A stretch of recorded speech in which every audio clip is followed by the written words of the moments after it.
Welcome to Company Showcase, an advertising feature on HowStreet.com. I'm Jim Goddard. I'm speaking with American Manganese CEO and President Larry Reaugh. Larry, welcome back to the show. Jim, always good talking to you. Larry, anything new that your shareholders should know about American Manganese?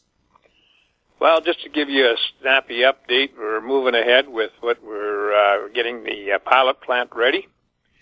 And, of course, we're just sitting on our hands waiting for approval or the final number for our patent. But aside from that, I've been talking about, in the last few podcasts, I've been mentioning the fact that there's more news, positive news about recycling lithium-ion batteries than there has been all the way through. It was all we ever had was bad news, people saying it couldn't be done, it wasn't worth it, it was, it was just all negativity. And but now you're starting to see more positive things. Now, I just read a report from a presentation that was done by Berenberg Thematics by their analyst, Asad Fared, at the Advanced Automobile Battery Conference in Strasbourg, France. And the title of that is EV Battery Lifecycles to be only 5 years. This is more to what we've thought all along, and if you go back into the history of what we've said, we always talked 5 to 8 years or 5 to 7 years on a battery, but they're saying it's going to be only 5 years. And what does that mean for us? Well, that means more batteries coming free in the next few years than we previously thought. What they say is life cycles are closer to 5 years than the more widely believed 15 to 18 years. Now, that was way out there. The Assad, the analyst at Berenberg Thematics, said second life usage of EV battery packs and stationary storage, commonly expected to add 10 years to battery cell usage, is an unrealizable dream. Fared said, delegates at the Advanced Automobile Battery Conference in Strasbourg are entitled to know that refurbishing and testing, sorting old cells for secondary usage in the power sector is highly labor intensive. This is in addition to the high degradation rates of battery cells after EVs makes a second life. EV use makes a second life. Applications unfeasible, he added. We've been saying that all along. It just didn't make sense to do that. Not only are you basically tying up valuable cathode metals on a storage unit, but there was a high cost of doing that. He's also said that the capacity fade of EV battery packs will increase over the next 5 years, and due to three major factors. One is the increasing charging speeds, and that makes a big difference. Doubling the charging decreases the degradation rate by 400%. The market shift toward high nickel content batteries such as NMC 811, for those that aren't aware of what 811 stands for, that stands for 8 parts nickel, 1 part manganese, and 1 part cobalt. So that also reduces the lifespan. Higher nickel content batteries have shorter, lifespans than LFPs. So what he's saying is that, second use is virtually, it's not a feasible situation to go into.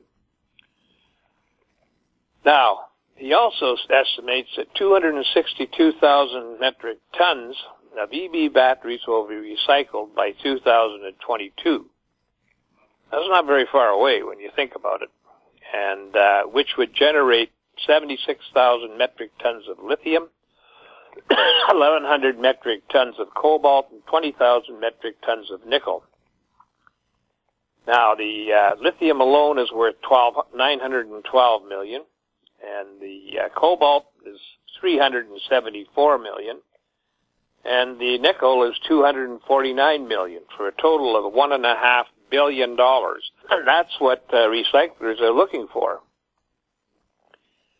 So the increased supply of recycled material could negate the potential bottlenecks in the supply of essential battery metals. And he said this could happen in the next 10 years. He estimated that 30% of incremental demand for lithium and nickel in the next 10 years will be met by recycled materials. So the increased cobalt sulfite North Asia unchanged, he's got 12,800 metric tons. We see it at, we follow it closely. It's about 36,000. So I think that's a misprint. But, I've attached this report to this podcast, and, I would encourage everybody to read it. What I'm saying overall is this is a great bit of news. People will start, looking at recycling as, more than just a phase that everybody's going through, something like Second Life. Recycling is here to stay, and I'm happy to say that we're the only company with a published patent out there to do this, and so that kind of puts us in the front line, and I think it's going to bring some big attention this year. I don't know exactly when, but I think that we will have some suitors. I don't know what direction we're going in. People want to ask that. I would like to see a joint venture with a company that could afford to put a lot of these plants into production in a huge hurry. And but it may be just a matter of licensing, some battery manufacturers with the process so they can process their own end-of-life batteries and their own scraps. So I'm not sure how that's going to go. Another way that you might want to look at that is if you're a miner, of course, I'd think of this, and if this is a multi-billion-dollar business, a net smelter return on, which wouldn't be called a net smelter return, but the same thing, could be sold by the company to give them that leg up to get a few plants into production. So I think we got a good future, Jim. Larry, where are you traded, and how can people get more information about American Manganese? We're traded on the Toronto Venture Exchange under the symbol AMY. We're traded in the U.S. under the symbol AMYZF. We're traded in Frankfurt on the Frankfurt Exchange under the symbol 2AM. And they can reach us at, first off, go to our website at AmericanManganeseInc.com or phone the company at 778-574-4444. Or you can email me at lreaugh, L-R-E-A-U-G-H, at amymn.com. Larry, thank you so much for the update. You're welcome. I've been speaking with Larry Reaugh, American Manganese CEO and President. I'm Jim Goddard. Our conversation took place on February 1st.